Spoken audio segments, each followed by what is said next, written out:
Soy Fernando Díaz Villanueva. Hoy es 6 de diciembre de 2022 y esto es La Contracrónica.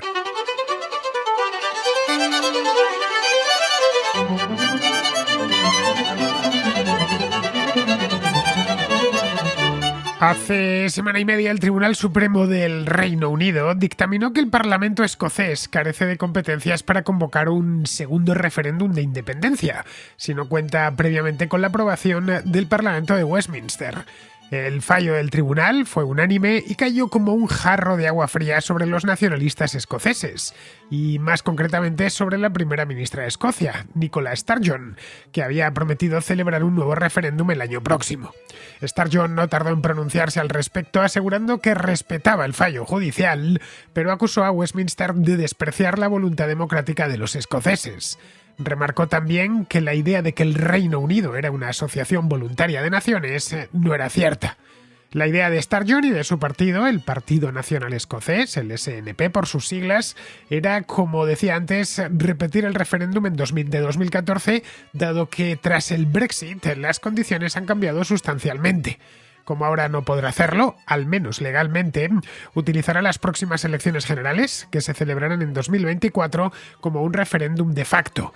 Quiere que eso sea el equivalente legal y democrático a un plebiscito de independencia, pero unas elecciones no son equivalentes a un referéndum, así que todo pasa en el futuro por arrancar ese permiso al Parlamento. Sturgeon quiere que se aplique la sección 30 de la Ley de Escocia de 1998, en virtud de la cual el Parlamento escocés de Holyrood puede aprobar leyes en distintos ámbitos, entre ellos los relativos a la unión con el resto del país. Pero desde que se celebró el último referéndum, hace ya 8 años, ningún primer ministro en Londres quiere oír hablar del tema. Theresa May le dio largas, Boris Johnson se negó en redondo y Rishi Sunak ni contempla la posibilidad de una secesión de Escocia.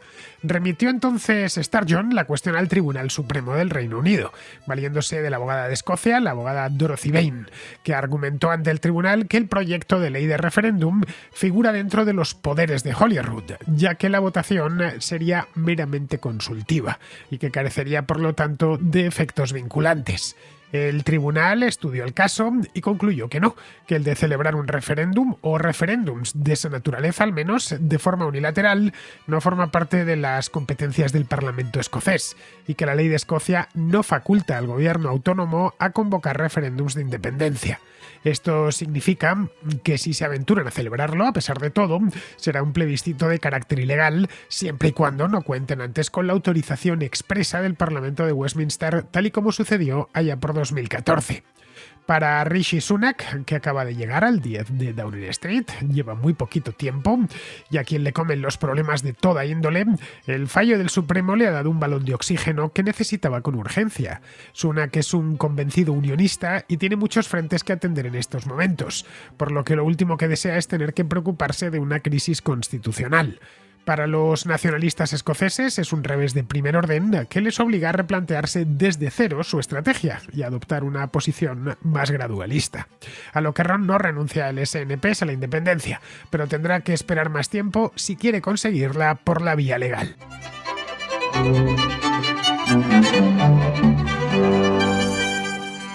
El pasado 23 de noviembre, el Tribunal Supremo del Reino Unido se reunió para emitir un fallo muy esperado sobre el futuro del propio país, el futuro constitucional del propio país, nada menos que la unión de Escocia y del resto del Reino Unido. La decisión fue unánime y no dejaba lugar a dudas. El Parlamento escocés, conocido por pura metonimia como Holyrood es una zona, un barrio de Edimburgo, de las zonas más céntricas en la que se encuentran cualquiera que conozca Edimburgo ha pasado por ahí, porque está el Parlamento escocés es nuevo, lo hicieron hace 15 años, una cosa así, pero está justo enfrente del Palacio de Holyrood, del palacio del mismo nombre, en el que se alojaban los monarcas británicos y se alojan los monarcas británicos cuando visitan la ciudad y que era la residencia oficial de los monarcas de Escocia cuando Escocia tenía reyes. Bien, pues lo que vino a decir el Tribunal Supremo fue que Holyrood no tiene autoridad legal para celebrar un referéndum de independencia sin el consentimiento explícito del Parlamento Nacional, del Parlamento de Westminster. El Tribunal Supremo del Reino Unido Es una institución muy reciente. Los británicos no están muy familiarizados con ella, porque es que tiene muy poquitos años de vida. No fue instituido como tal hasta el año 2009, es decir, no tiene ni siquiera 15 años. Antes de eso, muchos de los asuntos que competen hoy el día al Tribunal Supremo, pues se encargaban de ellos el Comité de Apelaciones de la Cámara de los Lores. Pero en tiempos de Tony Blair decidieron reformar esto para dar más independencia a la justicia y sacarla de Westminster, es decir, sacarla del Parlamento. Claro, al ser tan reciente, el cambio creo que se hizo en 2005 o 2006 y como tal el Tribunal Supremo, eso sí que lo tengo seguro, nació en el año 2009. Bien, al ser tan reciente, pues tiene muy poca historia el Tribunal Supremo del Reino Unido, a diferencia, pues qué sé yo, el de Estados Unidos, por ejemplo, que es tan antiguo como la República. El de Estados Unidos fue instaurado con la Constitución en 1789. Incluso el de España, el Tribunal Supremo Español, también es muy antiguo, tiene más de 200 años. Fue instituido como tal en las Cortes de Cádiz, 1812, luego Fernando VII lo abolió y luego ya a partir de su muerte en 1834-35 se reinstituyó el Tribunal Supremo como tal, también durante el bienio liberal, con ese mismo nombre, Tribunal Supremo de Justicia. Bien, desde entonces ha habido un Tribunal Supremo como última instancia judicial más alta en España. En el Reino Unido no tenía nada de eso, ya digo, hasta el año 2009. Y claro, esta falta de precedentes, que en la justicia importan bastante, impedía saber por dónde iban a tirar los magistrados. Es un tribunal muy joven, aunque claro, todo indicaba que iban a desestimar el recurso. Eso más o menos se sabía y lo que se hablaba en la prensa británica y los analistas ya iban todos por ahí. La pregunta que algunos se hacían era si realmente iba a haber unanimidad entre los jueces del Supremo o a cambio iba a haber algún voto que fuese hacia otro lado. Los nacionalistas escoceses pensaban que se la iban a tirar el recurso, que eso lo tenían más o menos claro, pero que al menos quizá uno, dos, quizá tres jueces se mostraban en contra o directamente favorables al referéndum y de ahí podrían tirar. Pero vamos, no ha sido así. Sucedió exactamente lo que muchos preveían. El Supremo rechazó la solicitud de referéndum sin que hubiese... Bueno, no la rechazó, pueden hacerlo, lo rechazó por unanimidad, pero la rechazó siempre y cuando no tengan un acuerdo previo con el gobierno, con el Parlamento, concretamente de Westminster. El dictamen provocó una respuesta política, pues diría que casi instantánea. Pues esto sucedió el 23 durante el día y esa misma tarde, por la mañana, pues esa misma tarde ya había una manifestación montada en Glasgow y en Edimburgo y estaban pues todos refiriéndose a este tema. El primer ministro, Rishi Sunak, que lleva un par de meses como primer ministro, se dirigió a la Cámara de los Comunes y aseguró que la posición de los jueces había quedado clara, que le había parecido muy bien que los escoceses lo llevasen, pero que era algo inequívoco y que era definitivo, que los escoceses harían bien en abandonar su intención de separarse del resto del país para centrarse en otros asuntos muy importantes. Y el Reino Unido, Escocia incluida, pues tiene unos cuantos asuntos importantes que atender ahora mismo. Las palabras de Sunak resbalaron bastante entre los nacionalistas escoceses, que corrieron a manifestarse en la calle para dolerse por el fallo del tribunal. Las fotografías y los vídeos los tenéis disponibles en internet. Se quejaban de que la democracia escocesa está siendo vilmente cuestionada por el Tribunal Supremo y lo que es más importante, y de esto estaban acusando a Sunak y en general al Parlamento y a la propia Inglaterra. Les estaban diciendo que la unión entre Escocia e Inglaterra, que dio lugar al Reino Unido, no era voluntaria, como se llenaban la boca de decir, y como aseguran siempre desde Londres, sino algo forzoso y que les venía impuesta directamente por los ingleses. Inglaterra y Escocia están formalmente unidas desde el año 1707, es decir, desde hace más de 300 años. Digo formalmente porque antes de eso estaban unidas, pero solo por la cabeza.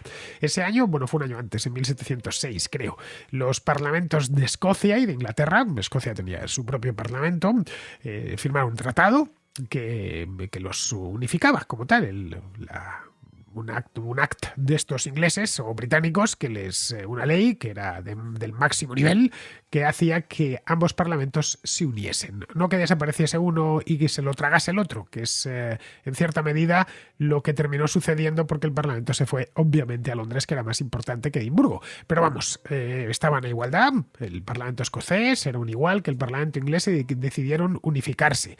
Hasta ese momento, como os decía, los dos reinos compartían monarca, bueno, desde el año 1600 1503, cuando Jacobo VI de Escocia heredó el trono inglés de su prima Isabel I, que había fallecido sin descendencia. Bueno, todo esto lo vimos en aquella contrahistoria que hice con Lorena Carrasco hace ya un montón de tiempo, que hablábamos de Isabel I. Bien, en ese momento quedaron ambos reinos unidos por la cabeza, por la corona, pero no sería hasta un siglo más tarde cuando se uniesen por completo. A partir de ese momento, en 1707, los dos parlamentos quedaron fusionados. El Parlamento de Gran Bretaña, que así es como se empezó a llamar el país, Reino Unido de Gran Bretaña, pasó a reunirse en Westminster, en el lugar donde hoy se reúnen, aunque el edificio es muy posterior, es de finales del siglo XIX, y el escocés desapareció. No hubo ya más Parlamento escocés porque se subsumió dentro del Parlamento británico.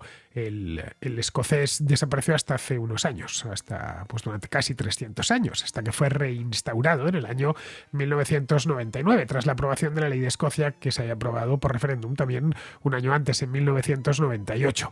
Bueno, esta es la razón por la cual el edificio del Parlamento, diseñado, por cierto, de Holyrood por un arquitecto español, no recuerdo el nombre, pero me lo dijeron allá hace muchos años, que lo había hecho un español, es un edificio tan moderno. No buscaron un edificio clásico. Bueno, creo que al principio estuvieron en otro edificio y luego ya, como en 2005, por ahí se movieron a este.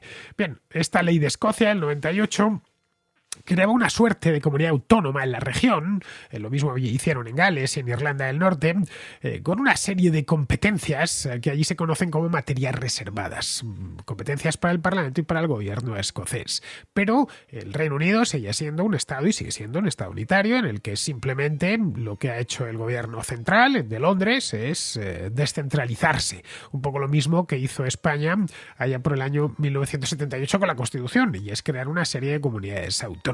Bien, exactamente lo mismo pasó en el Reino Unido, con la diferencia de que Inglaterra como tal no tiene su propio parlamento, está en el de Westminster. Bien, de ese parlamento, del escocés quiero decir, el nuevo parlamento escocés, el parlamento devuelto que llaman allí, salió hace 10 años el último referéndum. Lo recordaréis porque es que no hace tanto, fue en 2014, septiembre de 2014 exactamente. David Cameron lo había ofrecido un par de años antes, en el año 2012, a Alex Salmond, que era el líder del Partido Nacional Escocés, el SNP, y primer ministro de Escocia en aquel momento. Le ofreció concertar un referéndum para poner fin a la cuestión escocesa, que era algo muy irritante, que una parte de los escoceses estaba pidiendo la independencia y quejándose de que la unión de 1707, que había sido voluntaria, pues no era tan voluntaria, que al final, cuando manifestaron por primera vez su voluntad de separarse, no tenían vehículo para hacerlo, ¿no? Así que David Cameron, que se sentía fuerte después de haber ganado bien las elecciones de 2010, decidió en 2012 conceder esa prerrogativa a Escocia. Pues se pusieron a negociar y en 2013 alcanzaron entre ambos un acuerdo, el Acuerdo de Edimburgo, y un año después, ya en 2014, se celebró el referéndum. Todo muy bien, todo muy ordenado, muy civilizado, muy al estilo británico. Los resultados fueron acordes a lo que esperaba el propio gobierno del Reino Unido. Todas las encuestas, yo estuve siguiendo aquel referéndum porque me interesó bastante, anticipaban que una mayoría de escoceses se opondría a la independencia. Creo que no hubo ni una sola encuesta que daba la ganadora a la independencia, todas estaban en contra, y eso luego se vio reflejado en las urnas. Vamos, que Cameron se la jugó, pero no tanto. Los partidarios, y estos son los números finales, de permanecer dentro del Reino Unido fueron lo tengo delante, el 55,3%, mientras que los que querían la independencia fueron el 44,7%. Esos 10 puntos de diferencia cerraban, a juicio de Cameron, el problema escocés. Bien. ¿Queríais un referéndum? Os hemos dado un referéndum y habéis perdido el referéndum. Asunto resuelto. A otra cosa. Y por supuesto, esto no vamos a celebrarlo cada año, ni cada 5, ni cada 10 años. Se ha hecho el referéndum y ya está. Y habéis decidido que no es así, que no lo queréis. Vamos. Para los nacionalistas fue un revés importante. Salmond tuvo que dimitir poco después, creo que fue un par de meses después, y fue entonces cuando en aquel vacío de poder que se quedó emergió la figura de Nicola Sturgeon, que había sido sido durante varios años su viceprimer ministro. Vamos hasta ese mismo momento. Los nacionalistas del SNP se resignaron a aplazar el tema este de la independencia, pues lo menos una generación. Ellos, por supuesto, dijeron que iban a volverlo a intentar, pero claro, tampoco podían volverlo a intentar 5 años después o 10 años después, que había que esperar lo menos una generación, pero nada, se interpuso entre medias la casualidad de nuevo y año y medio después del referéndum de Escocia, Cameron anunció que se celebraría otro, pero esta vez sobre la permanencia del Reino Unido en la Unión Europea.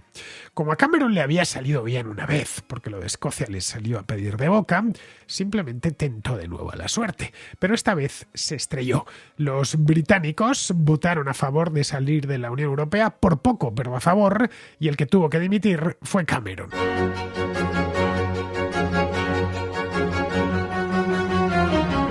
Para los nacionalistas escoceses, el referéndum del Brexit, o mejor dicho, el resultado del referéndum del Brexit, que tanto conmocionó al propio Reino Unido y al resto de Europa, era una buena noticia por dos razones. La primera porque Escocia había votado mayoritariamente por permanecer en la Unión Europea. No hay más que echar un vistazo al mapa de toda la isla, bueno, de las dos islas, porque el Reino Unido también es Irlanda del Norte, y se puede ver perfectamente como Inglaterra, en su conjunto, vota mayoritariamente, con la excepción clara de Londres, pero el resto de Inglaterra vota claramente a favor del Brexit. Gales en función de las partes, pero también a favor del Brexit. Irlanda del Norte, Belfast y las partes unionistas a favor del Brexit, y el resto, las partes más, los católicos a favor de permanecer en la Unión Europea, y Escocia estaba pintada de otro color. Estaba pintada del color de los Remainers, es decir, de permanecer dentro de la Unión Europea.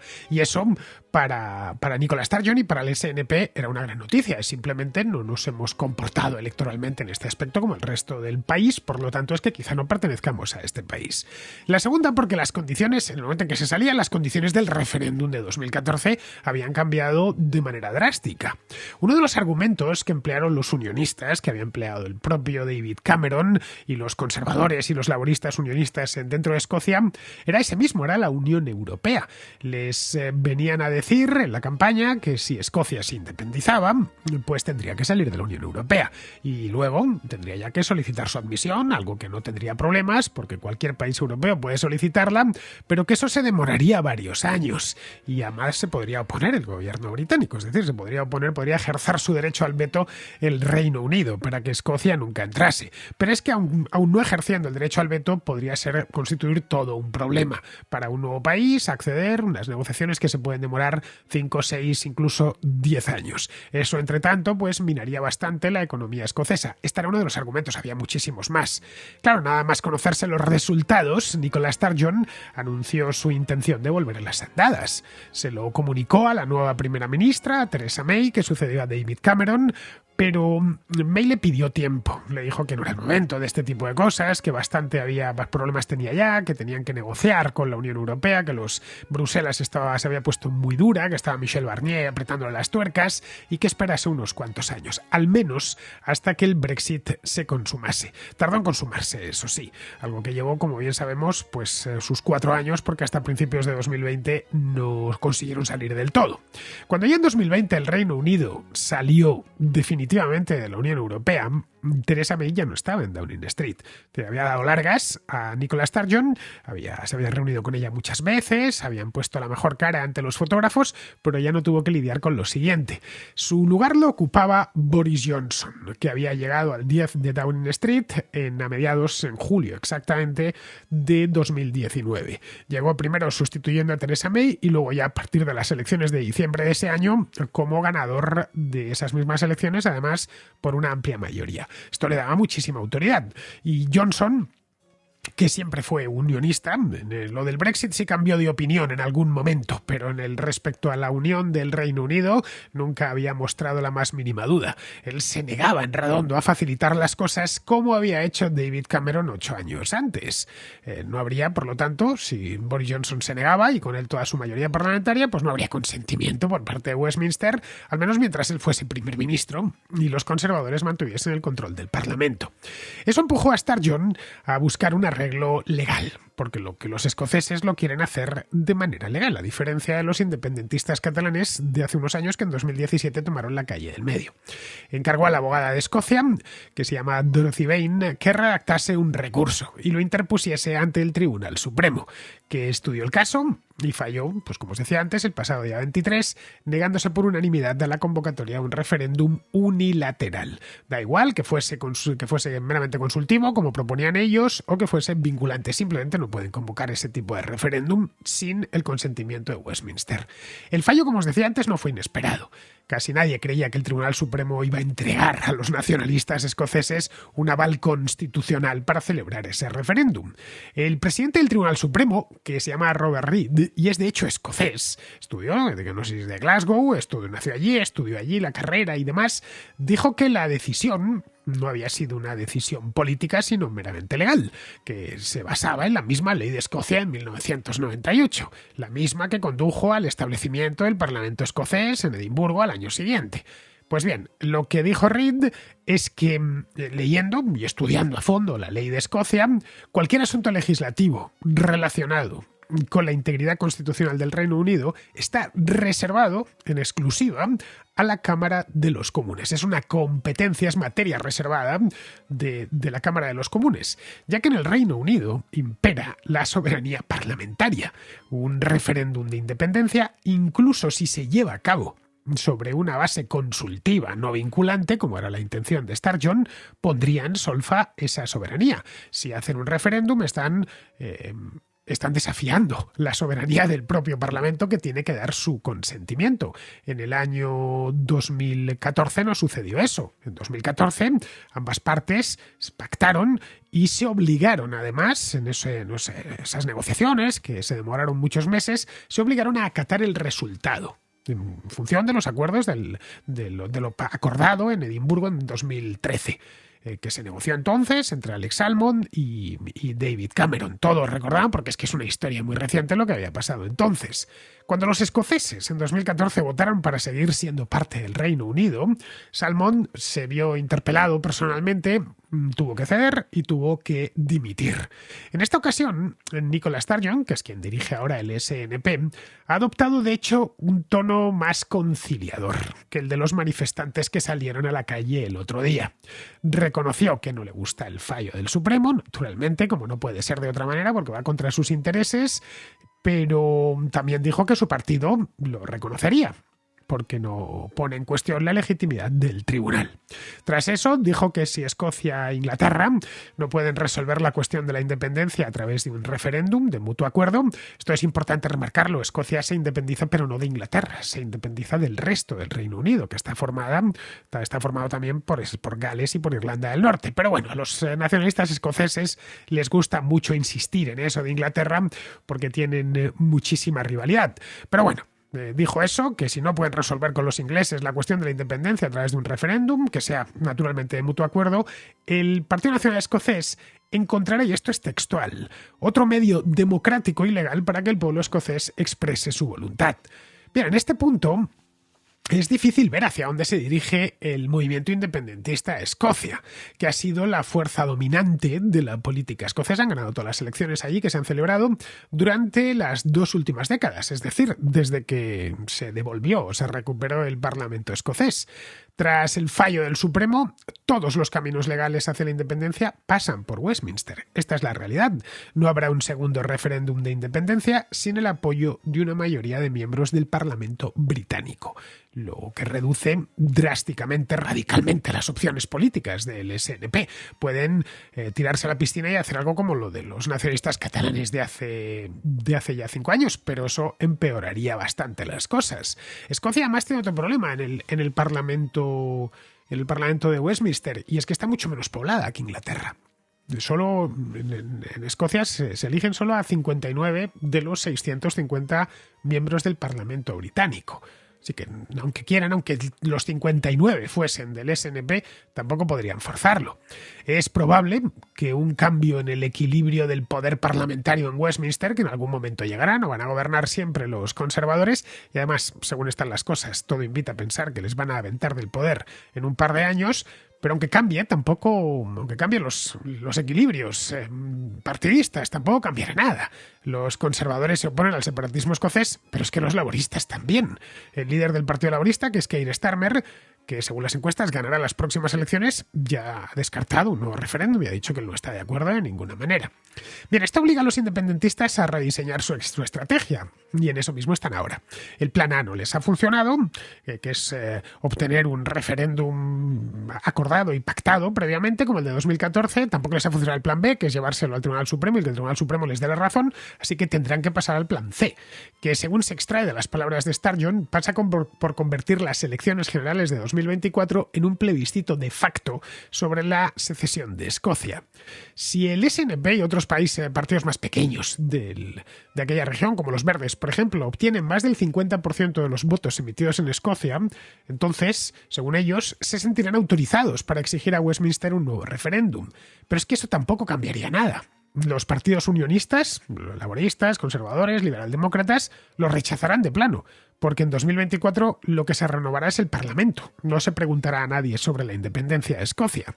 Además, aunque una coalición nacionalista lograse una mayoría muy amplia en Escocia, eso no obligaría legalmente al próximo gobierno del Reino Unido a abrir conversaciones con el gobierno escocés sobre la independencia. Es decir, volverían al punto de partida. El SNP exigiría la independencia y Westminster la rechazaría, como ya hicieron Boris Johnson y su predecesora, y Theresa May. De modo que es imposible ver cómo el SNP logra su sueño de conseguir la independencia por las vías legales. Para ello supone un inconveniente de primer orden porque el SNP no es un partido regionalista que se conforme con gestionar la autonomía y arrancar algunas competencias más en Londres. Su razón de ser es la independencia, pero ese camino está cegado legalmente. Y lo que es peor, tampoco es que haya una mayoría social aplastante como para exigirla. Las encuestas sobre la independencia de Escocia se realizan allí de forma rutinaria y en prácticamente todas ganan los partidarios de permanecer dentro del Reino Unido, aunque eso sí, no ganan por mucho, tan solo por 4 o 5 puntos de promedio. Existe, por lo tanto, una fractura similar a la de otras regiones autónomas dentro de Europa, como el caso de Cataluña, ¿no? Donde aproximadamente la mitad de la población está a favor de la independencia y la otra mitad en contra. Eso, como bien sabemos en España, genera parálisis y especialmente en la región donde está sucediendo ese problema y problemas de todo tipo que pueden prolongarse durante muchísimo tiempo.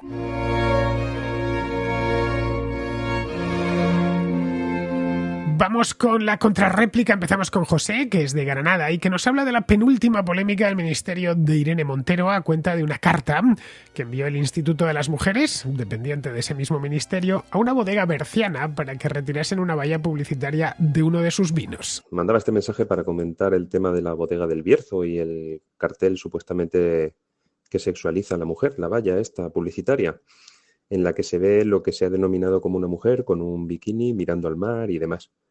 Y la carta de auténtico matón que ha mandado el Ministerio de Igualdad a la dirección de esta bodega. Y mi pregunta es, bajo la óptica del perspectivo de igualdad, bajo el paraguas que tiene toda la forma de pensar que defiende este ministerio, ¿qué nos invita a pensar que objetivamente el dibujo que exhibe esta valla se corresponde a una mujer? ¿Por qué? ¿Nos está queriendo decir el Ministerio de Igualdad que el bikini es solamente para mujeres? ¿Que un bikini de corazones es solamente para mujeres? ¿Que esas formas corporales que apenas se averiguan son de mujer exclusivamente? ¿Por qué? Porque ese dibujo no puede hacer referencia a un hombre o a una persona trans. ¿A quién está sexualizando esa pancarta? Es más, ¿no estaría normalizando cualquier otro tipo de identidad sexual diversa? ¿Por qué? ¿Por qué estamos presuponiendo todo este tipo de cosas? ¿Alguien le ha preguntado a los dueños de la bodega? ¿O es que al final va a resultar que las personas que dirigen el Ministerio de Igualdad realmente son auténticos machistas conservadores que al ver este dibujo rápidamente sus cerebros rellenan los espacios y ven el contorno y el cuerpo de una mujer, por supuesto sometida? Al final, esto va a ser como lo que decían las abuelas, que la suciedad está en los ojos del que mira. Venga, un saludo a todos y adelante con el programa. Bueno, a ver, José, que pareces nuevo. Si María Antonia Morillas, que es la directora del Instituto de las Mujeres, le parece que lo que aparece en esa valla es una mujer, pues es una mujer y no se hable más. Estas del Ministerio de Igualdad no solo son las guardianas de la moral, sino también de la verdad. Lo que dicen ellas va a misa y no cabe apelación posible. Bien, ahora en serio, este tema lo traté en la contra en directo del pasado viernes en Twitch. Tuve un directo especial al que asistieron dos contraescuchas. Aquí estaban en el estudio, Mónica y Carmen. Bueno, Carmen es además moderadora de mi canal de Twitch. Pero había quedado con ellas a cenar y ya que estábamos nos hicimos un directo. Un directo corto, eso sí, de aproximadamente una hora en el que tratamos de manera monográfica esta noticia. Tenéis el vídeo publicado en mi canal de YouTube, de la contra en directo, no el principal, el secundario que tengo desde hace un año, que se llama a sí mismo la contra en directo. Lo que más me molestó de toda esta historia, que es algo así de primera sin demasiada importancia, fue el tono en el que María Antonia Morillas se dirigió a los dueños de la bodega. Les dijo que ese anuncio era machista, porque lo decía ella, y que su competencia era vigilar eso mismo, que no hubiese machismo en la publicidad. Así que les instaba a retirarlo y a que no volviese a ocurrir nada similar. Vamos, que ella se lo había guisado y se lo había comido. Había señalado al infractor, había instruido el caso, le había procesado y le había condenado. Todo en uno y en la misma carta. Comentaba en ese directo que cada empresa publicita sus productos de la mejor manera posible, o de lo mejor que ellos entienden, ¿no? Y la mejor manera posible es la que le garantiza más ventas, ¿no? De ahí que hacer un juicio moral sobre la publicidad es algo absurdo, porque no se anuncia de la misma manera un bar de playa que los pañales de un bebé, que los relojes de lujo para caballero. A partir de ahí ya podemos decir que hay anuncios mejores y anuncios peores, pero eso es completamente subjetivo. Hay anuncios que a mí me pueden parecer horrendos y otros que a otros les encanten y viceversa. Al final, como comentaba en Twitch, el publicista tiene un único objetivo, que es aumentar las ventas del producto que está anunciando, o mejorar la imagen de la marca que está anunciando.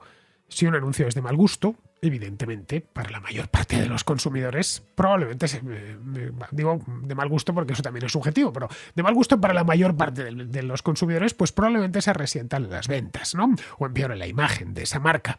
Pero es que este anuncio del anuncio de este vino ni siquiera es de mal gusto. Se trata de una acuarela. De una mujer tomada por detrás en bikini. Un bikini de corazones, mirando el mar Mediterráneo, se entiende, porque el autor de la acuarela es un pintor catalán que quiso homenajear con ella al mar Mediterráneo. Esta bodega del Bierzo, que no está precisamente el Bierzo en la costa mediterránea, y quiso hacer un vino blanco suave, con regusto mediterráneo, y esa es la razón por la cual escogió esta imagen. Te puede gustar más o menos, pero, en fin, puedes decir, pues me parece una imagen horrenda. Pues vale, bien, correcto, me parece preciosa o no me parece que encaje muy bien en una botella de vino. Pero bueno, al final es una cuestión de si a la bodega le ha venido bien o no le ha venido bien. Es decir, si vende o más o menos en función de ese anuncio. Yo desde luego no he probado el vino, no sé si será bueno, pero el anuncio me parece normal. Bueno, es más, como comentaba, hubiese pasado desapercibido para mí si paso al lado de la bodega. Ahora bien, como dice José, si nos atenemos estrictamente a lo que el Ministerio de Igualdad anda difundiendo, es decir, eso de que el género es un constructo social y que cualquiera puede ser hombre o mujer en función de sus deseos y de sus sentimientos, pues me parece un tanto arriesgado que a mí por lo menos me lo parece, que la directora del Instituto de las Mujeres haya asumido que esa imagen representa a una mujer. No sé, quizá ha llegado la hora de que María Antonia Morillas se deconstruya y revise sus privilegios. Lo primero, no sé si lo hará. Lo segundo, estoy convencido de que no lo hará en absoluto porque la directora del Instituto de las Mujeres gana un sueldo muy alto, obscenamente alto, si le echáis un vistazo que está en el portal de transparencia. Bien, seguimos con Jenny, que nos habla de cómo Franco y el franquismo son omnipresentes de un tiempo a esta parte. Bueno, primero, muchas felicidades por tu premio. También te han nombrado segundo en la contrahistoria. A ver si el año que viene somos primeros en todo. Bueno, lo que quería comentarte, a ver si les ha pasado a más oyentes tuyos, es que la exhumación de Franco ha logrado que Franco esté en el candelero o en el candelabro, como decía aquella ignorante.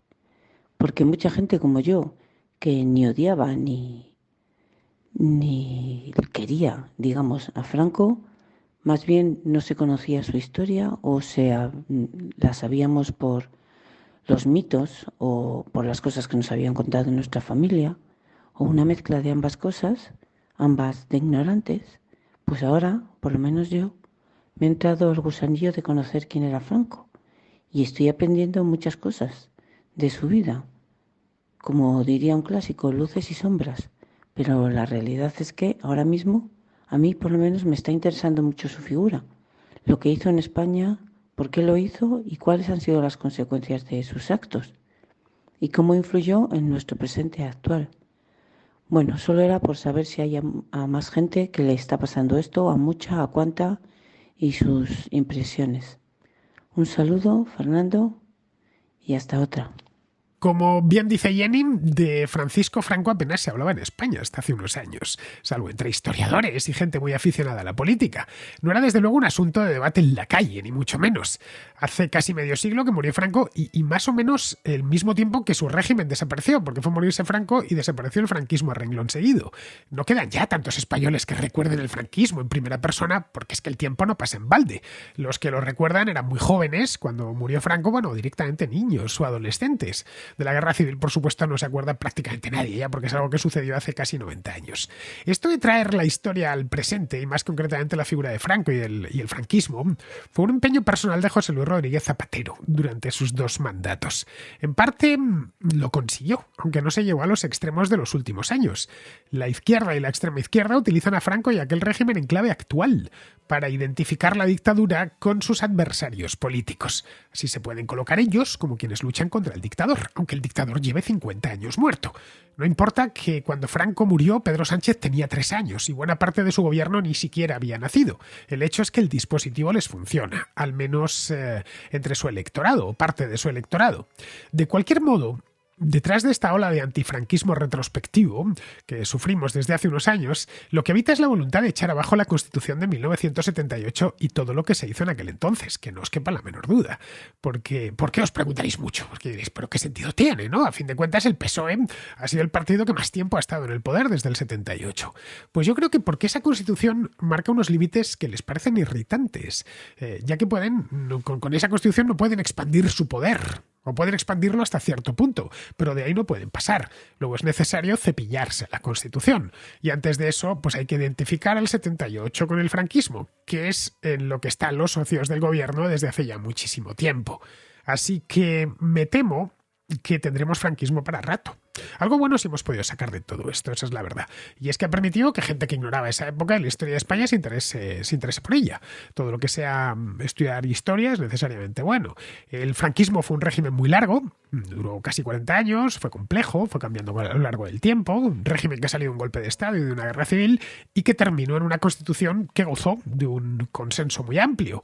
Es una época que, aunque solo sea por su duración y por los efectos que tuvo en los años siguientes, merece la pena estudiarla. Así que os invito a que repaséis la figura de Franco y la del franquismo. Si sois españoles, pues porque forma parte de vuestra propia historia. Y si no sois españoles, porque esos años, del 36 al 75, en España, son francamente interesantes y dignos de estudio. Bien, seguimos con Pedro, que se pregunta si China sigue siendo un país comunista. Hola, Fernando. A ver, ¿China es comunista o no es comunista? Esta es una pregunta que te hago porque el otro día tuve una discusión un poco fuerte con un buen amigo mío. Él es chino y él piensa que China no es comunista. Él piensa que en China hay un capitalismo igual que el de Estados Unidos o el de Europa y que China es simplemente una dictadura capitalista. Yo no estaba muy de acuerdo con él, ¿no? Porque es verdad que en China hay un modelo económico que podríamos decir que se puede parecer al capitalismo, sin embargo no hay un capitalismo como en Europa, por ejemplo. Las compañías europeas no pueden entrar en el mercado chino libremente, como si pueden entrar ellas en el mercado occidental, por una parte. Por otra parte, el sistema político imperante en China es el comunismo del Partido Comunista Chino. Hay un solo partido y allí no hay democracia según entendemos en Occidente. No sé. Yo creo que el sistema chino es comunista y China es un país ejemplo de lo que puede llegar a ser el comunismo. Básicamente porque es que ellos mismos se denominan comunistas, ¿no? Pero bueno, a ver, ¿a ti qué te parece? Muchas gracias por tu opinión. La República Popular China es eso mismo, una república popular. Que si se define como tal es porque esa es la base de la república, es una república socialista, vamos. Vayamos a su constitución, la de 1982. Ahí establecen de manera explícita que China es, y esto es textual, un estado socialista gobernado por una dictadura democrática popular dirigida por la clase obrera y basada en una alianza de trabajadores y campesinos, y luego a renglón seguido dice que las instituciones estatales practicarán el principio de centralismo democrático. Bien, vayamos ahora a los elementos que definen su sistema político. Pero ya sabéis que en las constituciones se puede escribir uno lo que quiera. Es un sistema, el de China, de partido único, y esto no es así, no es una cosa que me lo estoy inventando yo, que es un partido muy concreto, el Partido Comunista, que monopoliza el poder y las instituciones. Toda la actividad política pasa por el partido y la oposición está prohibida. No existe libertad de expresión, ni de prensa, ni de asociación. El partido es el Estado y el Estado es el partido. El secretario general del partido es el presidente del país. Y el presidente del país es el secretario general del partido. La justicia depende también por completo de los designios del partido, por lo que no existe ni atisbo de independencia judicial. El partido-Estado se encarga por lo demás de vigilar a la población de forma muy intensa para que nadie disienta en público. En la parte económica, la República Popular China trató de implementar el socialismo al estilo soviético durante 30 años, desde que se implantó en el año 49 pues hasta finales de los 70. Planificaron cuidadosamente la producción mediante planes quinquenales y lo nacionalizaron todo. Colectivizaron la agricultura, en fin, hicieron una serie de experimentos, algunos costaron carísimos, como el Gran Salto Adelante de principios de los 60, que costó 40 millones de vidas. Aquello fue un desastre. Y a finales de los 70, cuando ya había muerto Mao Zedong, en el año 78 exactamente, el fundador de la República, que era el alma mater, ya no estaba para guiar al país en una u otra dirección. Así que sus sucesores decidieron empezar a hacer reformas, a reformar el sistema, introduciendo algunos mecanismos de mercado, con los que pretendían no abandonar el comunismo, sino hacerlo funcionar mejor. Eso es lo que dijeron ellos. Eso implicaba reducir, pero no eliminar del todo, la planificación y el control del gobierno. China sigue teniendo planes quinquenales, pero ya no son directrices más que planes quinquenales hoy en día. Aquello fue un proceso de reforma gradual. Se ensayó primero en algunas ciudades y en zonas especiales y luego ya fue aplicándose al resto del país. Para finales de la década de los 80, el programa de reformas había logrado resultados notables, como un aumento de la oferta de alimentos y de otros bienes de consumo, y había creado un nuevo clima económico que favoreció la inversión y el desarrollo. Es decir, lo que no habían conseguido en 30 años matando a la gente, planificándolo todo, lo consiguieron en menos de 10 abriendo solo un poco la mano. Así que lo que tenemos en la República Popular China es efectivamente un sistema socialista, con mecanismos de mercado en la economía. No es el socialismo soviético, el socialismo cubano, sino un modelo propio, el llamado modelo chino, que a tantos en Occidente les encandila. Bien, vamos a terminar ya, vamos con Pizarro, que Pizarro nos habla también parcialmente de China, concretamente de cómo Apple está tratando de largarse de allí. Quienes se van de China lo hacen tras medirlo y meditarlo. Allí que se fueron cuando la globalización era todos ganamos y poco desconfiamos. Y de allí que se van ahora que la globalización es ganemos menos pero entre aliados. Difícilmente van a encontrar aliados, pero de momento con perdonarse oponentes va valiendo. Un cordial saludo de Pizarro. Y hasta aquí, queridos amigos, llega la contracrónica de hoy, día 6, mañana 7, miércoles, estaré de vuelta. Hasta mañana.